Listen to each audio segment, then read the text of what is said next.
Good morning students. Gauss के प्रमेय के अनुप्रयोग के क्रम में आज हम लोग डिस्कस करेंगे एक समान रूप से आवेशित गोलीय कोश के कारण वैद्युत क्षेत्र की तीव्रता, electric field intensity due to uniformly charged spherical shell. आइए इसको देखते हैं। माना आर त्रिज्या का एक विलगित गोलीय कोश जिस पर प्लस क्यू आवेश एक समान रूप से पृष्ठ पर वितरित है, इसे हम कोश के बाहर, पृष्ठ पर तथा भीतर वैद्युत क्षेत्र की तीव्रता ज्ञात करनी है। तो पहले आइए हम चित्र देख लें, फिर पुनः इस पे आएंगे। बाह्य बिंदु पर हम निकालते हैं।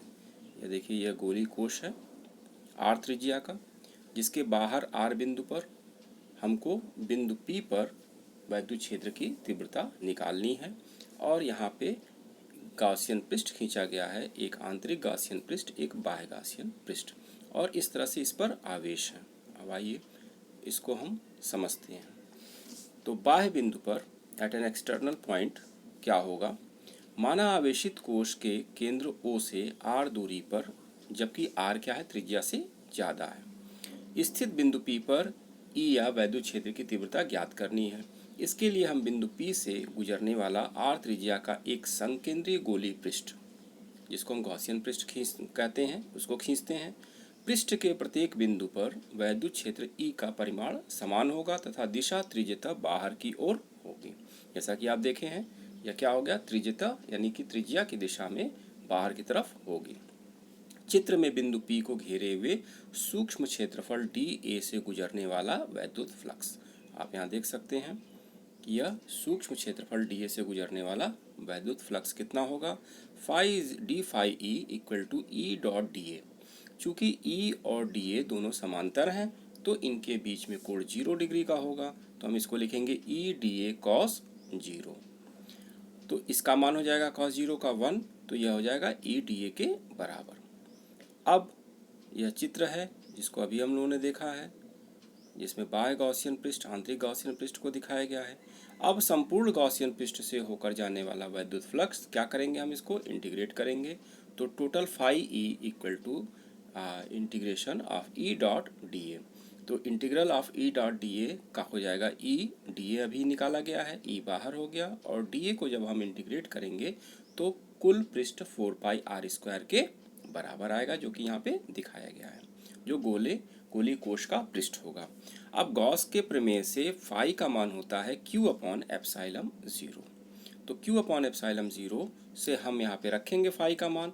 तो यह देखिए, यहाँ पे E इंटू 4 पाई R स्क्वायर का मान हो जाएगा Q अपॉन एप्सिलॉन 0।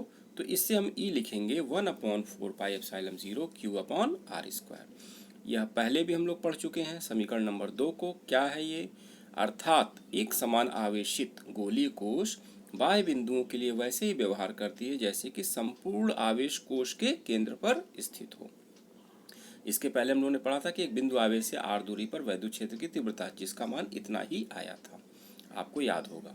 अब सिग्मा क्या है, यहाँ पे sigma equal to Q upon A, क्षेत्रीय आवेश घनत्व। तो यहाँ पे A का मान रखेंगे तो Q अपॉन 4 पाई R स्क्वायर, यहाँ पे गोले का हम त्रिज्या लेंगे। तो Q का मान हो जाएगा 4 पाई R स्क्वायर इंटू सिग्मा, यानी हम सिग्मा के रूप में जब हम सूत्र को निकालेंगे तो क्या आएगा, इसको देखते हैं। अब समीकरण 2 से, यहाँ पे देखिए समीकरण 2 में Q का मान हम रखेंगे। Q का मान क्या रखेंगे, 4 पाई R स्क्वायर इंटू सिग्मा। तो 4 पाई R स्क्वायर इंटू सिग्मा रखेंगे तो यह हो जाएगा E बराबर 1 अपॉन 4 पाई एप्सिलॉन 0 सिग्मा 4 पाई R square upon R square. 4 पाई से 4 पाई कट गया, क्या बचा, sigma upon epsilon 0 R square upon R square. अब कैपिटल R स्क्वायर किसका है, यह गोलीय कोश का त्रिज्या है और R दूरी पर हमको निकालना है।